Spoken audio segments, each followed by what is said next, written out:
welcome back to another video. In today's video, we are back with another episode of Lions Latest as we go through the latest Detroit Lions news. We have some injury updates today from guys in the last game, also some COVID updates, some good news, and also a lot of bad news as well that we're going to go through in this video. Plus, I have some more notes from yesterday's game against the Cardinals where, of course, you know, the Lions won it. We felt real good last night talking about it, and I have some more notes that I think I should discuss in today's video. Maybe certain places I need to give credit that I didn't after my rewatch again today, but it was the broadcast version. It wasn't the All-22 yet, and vice versa. So let's get it started. The city's been down and it found a way to get up. And when you knock us down, we're going to get up. And on the way up, we're going to bite a kneecap off, all right? And we're going to stand up. And then it's going to take 2 more shots to knock us down. We're going to take another hunk out of you. Before long, we're going to be the last one standing. And welcome everybody to another video. Glad you guys are here. And man, it feels way better to do a Lions latest video when you're coming off a dub.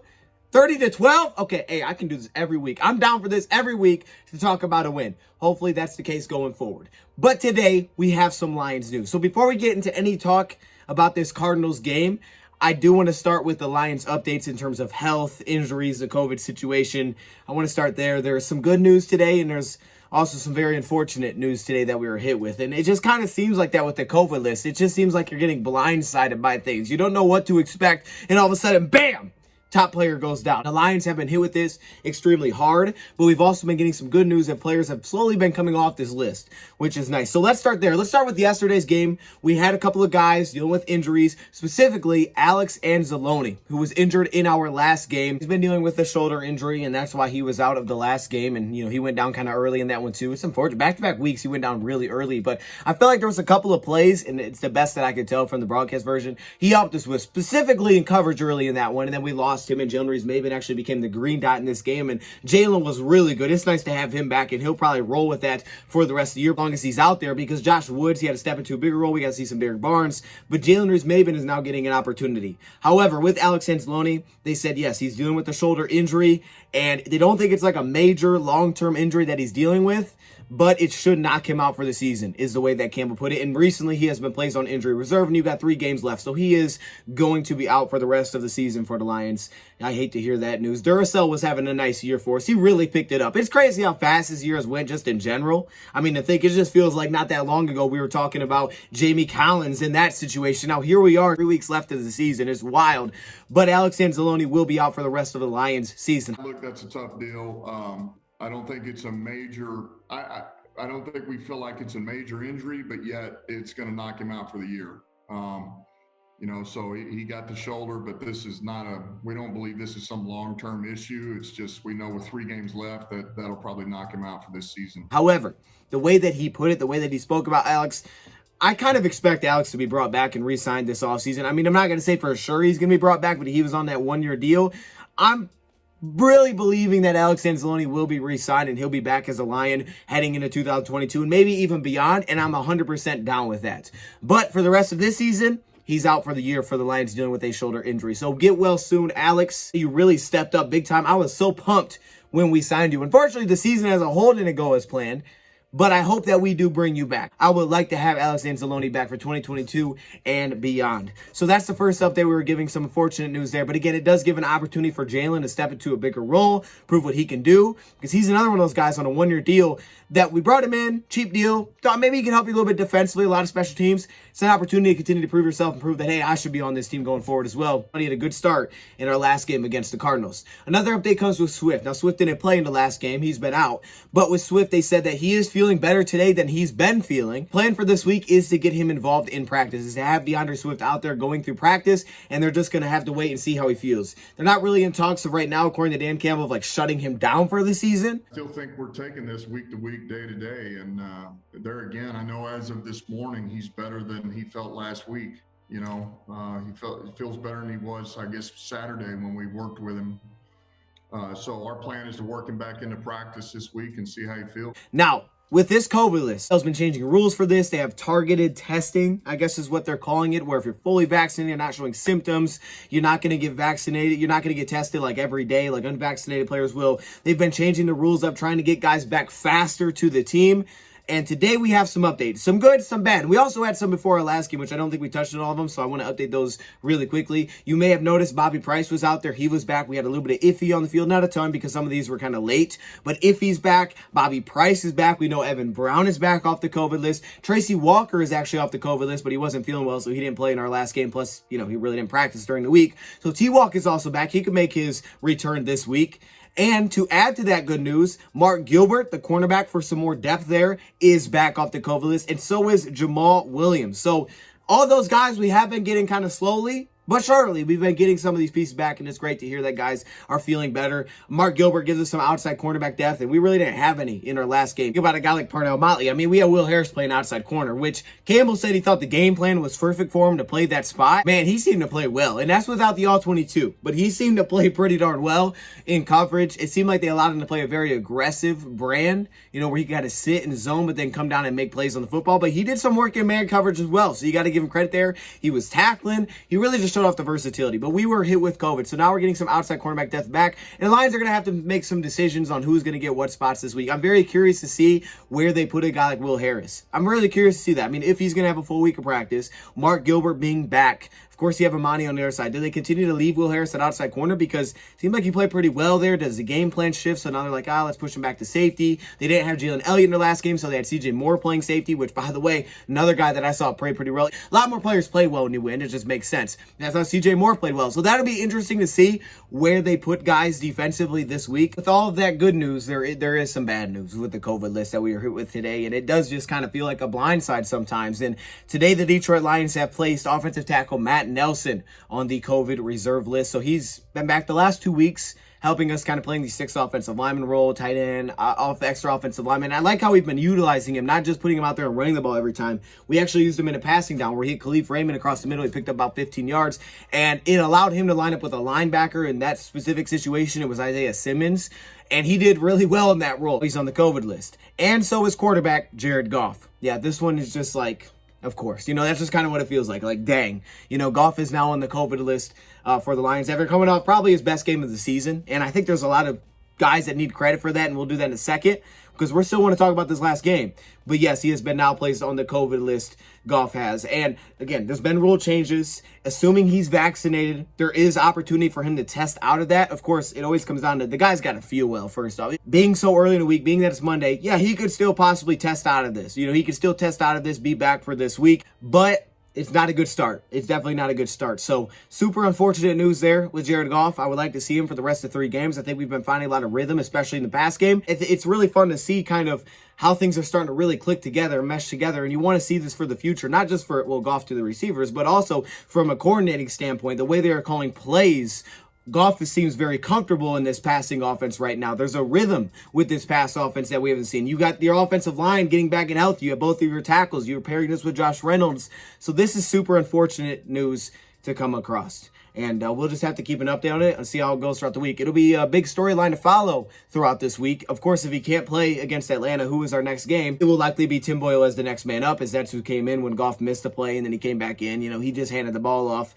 And it wasn't perfect against Cleveland. Also, the weather wasn't very good, and it was his first start, so maybe they can still open it up a little bit more. It just straight up, it stinks. We'll just keep an eye on that, but that's all I really got for that. But let's get some uplifting news to kind of get out of this rut that we're in for these last 2 minutes, okay? Let's get to that. Okay, first off, Craig Reynolds has been signed to the 53-man roster. Can we just give a quick clap, wherever you are? Let's just clap it up for Craig Reynolds. Congratulations, man, for now being put on the 53-man roster. Well-deserved. The guy's averaging 5.2 yards a carry. The last 2 games he's played in for 100 yards against the Arizona Cardinals. And not every one run was great. I mean, I think there was definitely instances where offensive linemen were missing blocks, and sometimes we were getting great holes. And I got to give credit all across the board here. Receivers were blocking their butts off. Jason Gabinda was leading the way. We were creating some monster holes, and some of those were just great blocking. The 3rd and 5 that we had to Craig Reynolds, he didn't even get touched before he picked up about 25 yards. But I think with Craig Reynolds, there was about 3 to 5 plays. I would say in that range. I would say there was about that many plays in this last game. And it started off early where we're in a 2nd and long, and he breaks it and picks up 10 yards, makes it a 3rd and 4, where we pick up the first down. Is huge that we were getting very third and manageable situations early. That was a game changer. There's a few runs like that where nothing was really there, something was stopped in the backfield, and he would make a guy miss and make something out of nothing. You know, splitting the field, whatever it means. A lot of times you want to set it up to get one-on-ones with your running back, is what Anthony Lynn said. Well, you got to make somebody miss. Just mathematically, you have to make somebody miss. Money add then multiply. 10 on 11. You're going to have to make somebody miss the score. So plays like that with Craig Reynolds where in this game, he just made someone miss, and he would pick up a nice gain. And he did well for us, and you had a lot of trust in him. You didn't feel like he was going to go out there and make a mistake. You just had a lot of confidence as running back. For the last 2 weeks, he's played well enough to earn this spot. So congratulations, Craig Reynolds. What's exciting about this is he is now signed through 2022, which means he's locked up for next year. Again, very well deserved. I'm happy to see this. I would like to see Craig Reynolds through next season and know that he's earned this spot. Lions pushed that before we came in the season. Hey, you can earn the role. If you earn the role, we're going to bring you back. Well, that's what just happened here with Craig Reynolds, and I hope we continue to see that for the last 3 weeks of this year. And again, it's credit to a lot of guys. A lot of guys deserve credit, and when you get the amount of volume that we were getting, you're going to have negative plays. When you're starting to lean towards the run game, defense is selling out for it, so not every play is going to be positive, but it's those 3 to 5 plays where he made something out of basically nothing that to me stick out, and it's like, there it is. That's a huge play. That's a great spin. Obviously, he runs hard. He's protecting the football. There's a lot to like with Craig Reynolds, so congratulations, man. He is signed through 2022. Well deserved. And it's funny because we were saying this yesterday. I was saying it at the game.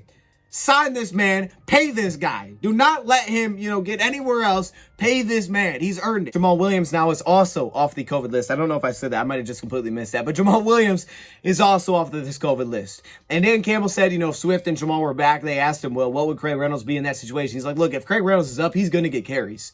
That'll be a decision that we have to make when we get there. It's a tough decision, right? Because you want all the guys to get carries. Someone's got to take the load, though, and someone's got to get carries, and someone's not going to get carries.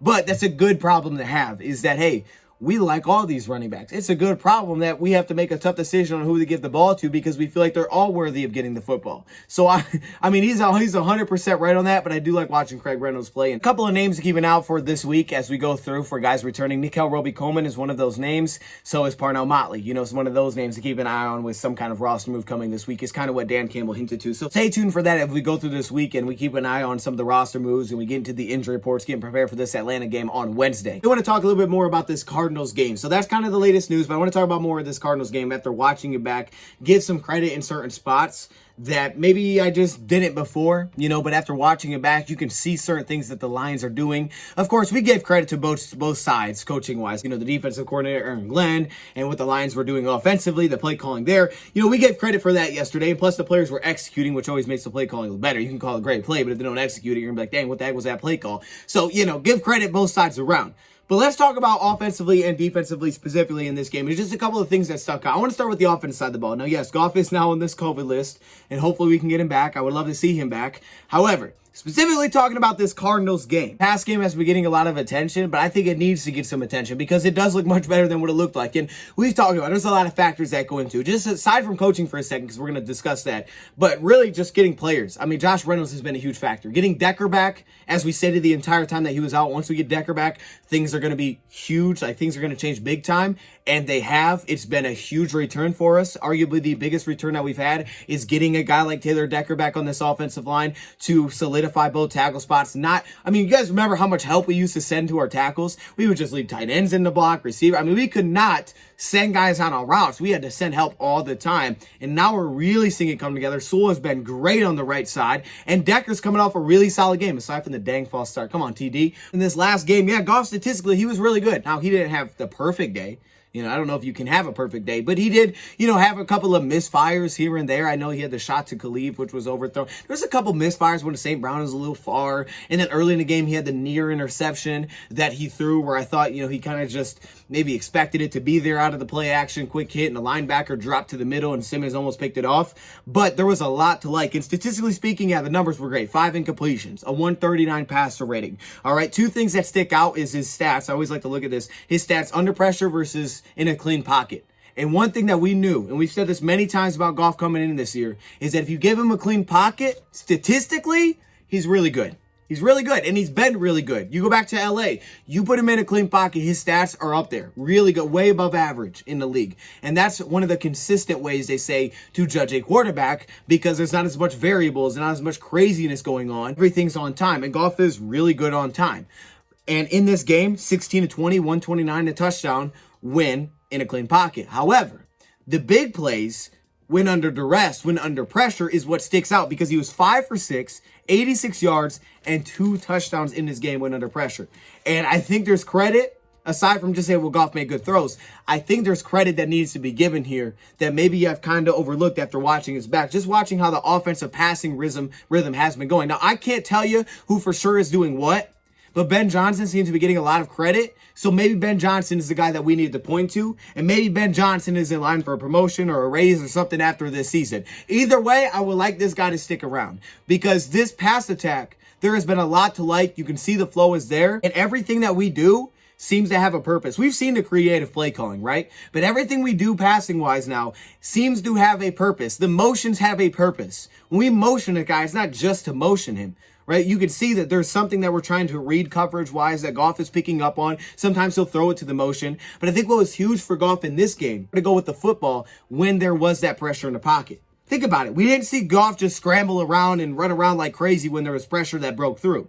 Some of that is confidence in your offensive line. Some of that's trusting your receivers and where they're going to be. But I also think another part of that, another chunk of that, is that play calling wise, Goff kind of knows where to go with the football. So when that pressure is there, it's not panic mode, take off and run, where I know things usually don't go well when that's the case, because, you know, he's not that athletic to get outside, doesn't have the biggest arm. However, in this game, he's stuck in the pocket. I mean, there wasn't those instances where he just took off and freaked out. Aside from like the very beginning of the game when he tried to scramble and he got sacked, aside from that, he was sticking in the pocket. He was moving the pocket really well. And to me, I think a lot of that points to, of course, the trust in players in the offensive line, but also he knew where to go with the football in these situations. Look at both of his touchdowns. I think the St. Brown one the first time is a very good example. And there's more than just getting under pressure. But if we're talking about under pressure, I first want to start with the St. Brown route. All right. Very creative. You basically hide St. Brown on this play, which has been awesome the way we've been utilizing him. By the way, shot to St. Brown, 65 receptions, the most receptions for a Lions rookie receiver. Huge congrats. He's leading the team in receptions, which a lot of us thought was going to happen, and here it is. This is a very creative play call. We've kind of seen a few of these last few weeks. This one was awesome. You hid St. Brown, and you can just see how it's working. It's actually something St. Brown's talking about after the game, is that they were playing zone coverage or picking up in zone coverage. They were following who ran into their zone. And this one was really nice. You could see Khalif Raymond, who draws off the cornerback in this situation. And then you basically get St. Brown on 2 linebackers in this play. You hide St. Brown, Craig Reynolds, who goes out into the flat, kind of pulls that linebacker a little bit. And at that point, you have a complete mismatch with kind of like 2 linebackers on St. Brown, which that's where the ball's got to go, because there's no chance there, right? There's no chance for those 2 defensive players without a safety over top. And on that play, yes, there was pressure, but Goff knew where he was going with the football. The pressure got in, a little bit of pressure off the right side. He had Brock Wright try to come over and block, couldn't do it, so he had to step up, evade the sack, and put that pass. And it was a really nice pass, but he also knew where to go with the football in that situation. He didn't always know where to go with the ball, so when that pressure came in, things became a complete disaster. So I got to give credit to the play design here, the creativeness of this play design, where yes, there was this pressure, but Goff stuck in the pocket, moved the pocket like we haven't seen a ton this season, and made a great throw. That was awesome. Another thing, and this wasn't even just pressure downs, a lot of regular downs for Lions in this game, right? First off, getting 3rd and short was great. Lions started off 4 for 5 on 3rd downs. That was huge. The only one we didn't pick up was the one that we settled for the field goal on. It was a 3rd and 7, 3rd and 8. It was one of those 2. I think it was a 3rd and 8. And you can see what we were kind of looking for there. It didn't get pulled defensively how we thought it would when we tried to go underneath the St. Brown, and they made a good play, and it was a 4th and 3, and they didn't jump, and then we kicked the field goal. However, one thing that I noticed time and time again is the motions. There was clearly a read on the motions, like the one that we hit Khalif Raymond and how the coverage was playing us. A lot of times we would just kind of run guys past defenders, pull defenders in that zone coverage, and sit St. Brown run underneath. We would do that over and over and over, and it was giving us that instant separation. We did it on 3rd downs. We did it on 1st down, 2nd. We did it a lot in this one. Huge on 3rd downs because we kept getting ourselves into 3rd and manageable downs, especially early. We kept picking them up. We were making the right play, the one to Godwin, right? Goff feels the pocket, checks it down to Godwin, and he makes the guy miss and picks up the 1st down. Look at another play, all right? Here's a 2nd down, where Goff instantly goes to the rollout. Now, I don't know if this was a design call or not, and I can't see the all-22, but I can tell you this. The safety was on the other side. He instantly rolls out to the right side of the pocket here to make it probably an easier pass to St. Brown much quicker. And of course, St. Brown does what he does after the play. But there was it seemed there's just the passing game as a whole. You know, whoever is responsible for this, whoever you want to get credit to, schematically, we knew where to go with the football. And we had ways to beat this coverage. Things weren't as, I don't know if you would call it predictable, but things weren't as maybe vanilla. There's a lot more creativity within how we're exploiting defenses. And some of that creativity comes from the coaching, but some of it also comes from what you're allowed to do when you have the players that we are getting. When this offensive line is much better and you can trust the pass protection. When you have a guy in Reynolds who's opening things up on the outside, they didn't have for a long time once Cephas went down. For about 4 to 5 weeks, you didn't have guys on the outside you could trust. And we've talked all about this. You look at the pass to Josh Reynolds. That pressure got through to Goff. But he already knew where he was going with the football. He knew he had one-on-one with Josh Reynolds on the outside. Reynolds got the inside leverage, which we've seen the very first game, well, I think the second game, when he came in against Minnesota. Goff didn't even look at Josh Reynolds and he hit a deep shot on the double move to him. He just trusted him to win his one-on-one. And that's exactly what happened here. Looks off the safety, comes back to Reynolds, trusting that he's going to be there and he's going to beat his guy on time, on schedules when Goff is at his peak. Right? We know that when Jared's at his best, on time, on schedule, this time a little pressure gets through. But he knew where he was going with the ball, and it was enough pass protection where he was able to pull the safety, come back to the middle, trust his guy was going to be there. There was absolutely no hesitation, and he put it up there. And was it the best ball? No. Maybe he got hit a little bit. Maybe just didn't come out the best. But Josh Reynolds goes up, makes a play. We're missing a lot of guys to injury. You came in without Hawk. You came in without Swift. So you have to get creative. St. Brown in the backfield has been creative. And like St. Brown said, we were 100% passing it when I was in the backfield. So we did a draw. And I love the draw play. And that actually led to us getting stopped on third down. But either way, the creativity is also there right now with the pass game. And I don't know who's to give credit here. Maybe it is Ben Johnson, because I've been hearing his name a lot. They said Ben Johnson, St. Brown believes, came up with that touchdown play to St. Brown. That was beautiful. Plus, you throw in the fact that 16 of 20 when not under pressure. What happens when he's not under pressure? Well, usually he's got some success because he'll find somebody. Usually he'll find, even if it's the check down and it's not always the big play that we're looking for, usually he's going to find somebody. Usually he will. And 16 of 20 with no pressure, it's kind of what you expected when you got him. That was like his strong suit. Hey, we protect him. He's going to find somebody. And that's what he did. Of course, like, you know, the running game helps a lot of that. I mean, Craig Reynolds played well. Guys were blocking, though. Got to get a lot of credit to the receivers blocking. Khalif, St. Brown, they stuck out. And those guys were moving people. Now, I did think Big V definitely struggled. I wrote his name down multiple times, and I was like, hey, he missed a block here, missed it here. Specifically in the running game. All right? Now, hey, I'm not saying every game has been the case. But in the run game, he struggled in this one. He did. He did struggle trying to stick with guys in the run game. And we did have some negative plays. And a lot of those in the second half, to me, come from they know you're running the football, so they're just selling out for it, right? You're trying to keep the clock running, they're selling out for it. But when we needed it, the 4th and 1, we had plays that we could go to and we executed at a high level. Still too many flags. We had 6 flags, still too many false starts, things like that. Good thing is the Cardinals beat themselves with a lot of roughing the passer and things like that, right? They beat themselves as well. It's changed and it's evolved, but when we've been indoors specifically, I mean, because the first 2 games he was there, the weather was terrible. One of the games he had a backup quarterback, he had a hurt Goff in his first one.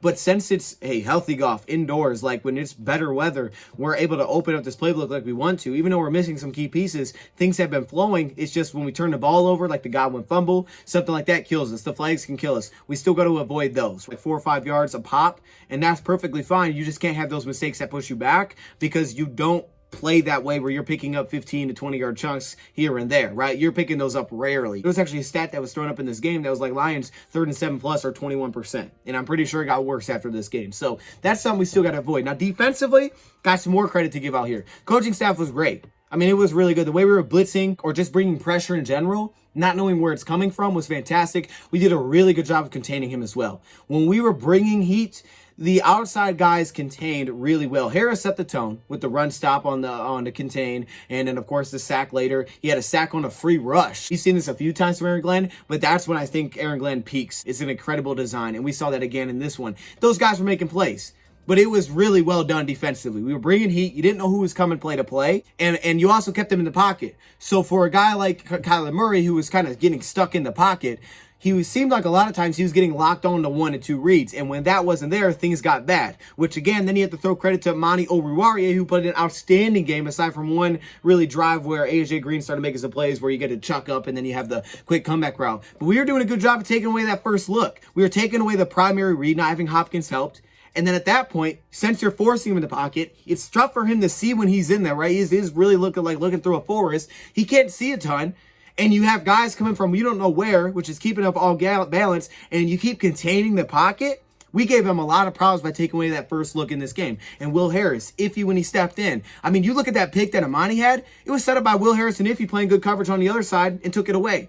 And Kyler Murray, if you notice, when he tried to escape, where did a lot of times he escape to? Back. He went backwards. Even the bomb up to AJ Green, he ran like 20 yards backwards because he was unable to get outside the pocket and see everything. And that's what he's good at. Lions didn't allow him to see past the initial looks. I look at the fourth down red zone play. This one stuck out to me. This was huge because on this red zone play, Lions were fantastic in the red zone. Will Harris and AJ Parker, the communication here was, it's like AJ Parker missed no time. Lions play man coverage, but they pass this off so seamlessly. And if this is straight up man coverage, you don't pass this off, it's a walk-in touchdown. It's easy because all they're going to do is basically run a rub route with Will Harris and AJ Parker. But with no thought, easy pass off between the two, great communication from Will Harris playing first time outside corner and AJ Parker who just got back. You pass this off and he's right there to make the play. Communication was on point as well. And also, again, shout out to CJ Moore for, I think, holding it down against safeties. D. Marl seemed to do okay there. He gave up a couple plays, but that was outstanding, and that one stuck out to me. And it really seemed like we really started to lock in on the run game once they got inside the 20. There were really where they found tempo is they got tempo on us and they started finding success with screens. Why are they finding success with screens? Because we kept blitzing from different guys and bringing pressure from different spots that they could hit us with a screen and it could get us all out of sorts. Because even when we wouldn't blitz, sometimes we bring a linebacker and drop a defensive lineman. Well, when they hit you with the tight end screen, it kind of messes everything up defensively and it created big holes for them. But we locked up in the red zone. At one point in this game, they had 6 points on 3 red zone attempts. Some players just step up. I mean, Charles Harris was great again. And yes, he deserves to come back. And actually, I liked Harris' answer today. They said, hey, do you feel like a long-term fit? He said, I do feel like a long-term fit. I mean, we'll see. You know, you're never the same team from year to year, but he feels like a long-term fit in his defense. I mean, he's having a career season, and it's not even close. He has 7.5, 8.5, something like that, 7.5 sacks, I think. It's not even close. He's had by far his best season. Tackles, I mean, he's helping us in the run game as much as he's helping us in the pass rush. We don't even have a dominant guy on the other side right now. Austin Bryant got a little bit of heat too. Got to give him credit. He almost had a sack for us. But Charles Harris has been great, and I hope he is a long-term. I mean, there's some of these guys that, I mean, I just want to bring you back. Josh Reynolds come to mind. Charles Harris come to mind. Craig Reynolds, of course, now he's locked up. He comes to mind. Will Harris, to me, comes to mind. There's just some of those guys like, man, I just want to have this dude back. Alex Anzalone comes to mind, and I think a lot of these guys will be brought back. To me, the Lions, as Rad would put it, a very loyal organization where if you earn the spot, you're going to get the shot. And I think a lot of these guys have earned the right to be brought back. Not all, but a lot of them have. And I think a lot of them will be brought back because we took the chance on them. We gave them an opportunity. And I think there's going to be a lot of loyalty within these players, like Charles Harris said, where it's like, I'm definitely going to want to come back and want to play with you guys because you guys gave me a shot and you brought the best out of me. Why would I want to leave this situation? And that is huge. And that's why it's important to keep fighting towards the end of the season and keep winning. Learn who those guys are that are going to ride and die with you, that are going to go to battle with you. And it's going to find a way to pull it out and make that one play that you need to be made. Monty. I mean, the guy has 6 picks this year. That's 3rd in the National Football League. Could have had 8. I mean, with some of the chances he had in this one. Red zone play was awesome without AJ Green. I think it was a good matchup for him. AJ Green, not a small, not a shifty, bigger receiver. But Amani was outstanding until that one really sequence where he gave up 2 receptions. I mean, he was really good. And again, when they got him, it was because he was beat. They were able to get it to him right away. But we did a great job really working off the pass rush and how our front 7 was playing into our back end. Offense or defense makes a mistake because that's football, it's life, it's how it happens. Someone's got to pick you up. And in this game, it's exactly what we did. When Godwin fumbled, who picked us up? The defense has to pick us up. Don't allow this thing to flip the momentum. And Amani, who are those guys that are going to make that play that you needed the most? Who are those guys? There's 6 picks. When's the last time we've had a guy with 6 picks in a year? Go back to the offense side. He knew where to go with the football. Look at the same Shane Zylstra. I think he had 1 reception over the middle. But as soon as the blitz came through the middle, Goff knew where he was going with the ball. And we saw this with Brock Wright, TD. When Brock Wright leaked through on that play action, Goff couldn't get back fast enough to throw this ball. Just like this one, kind of back foot throw.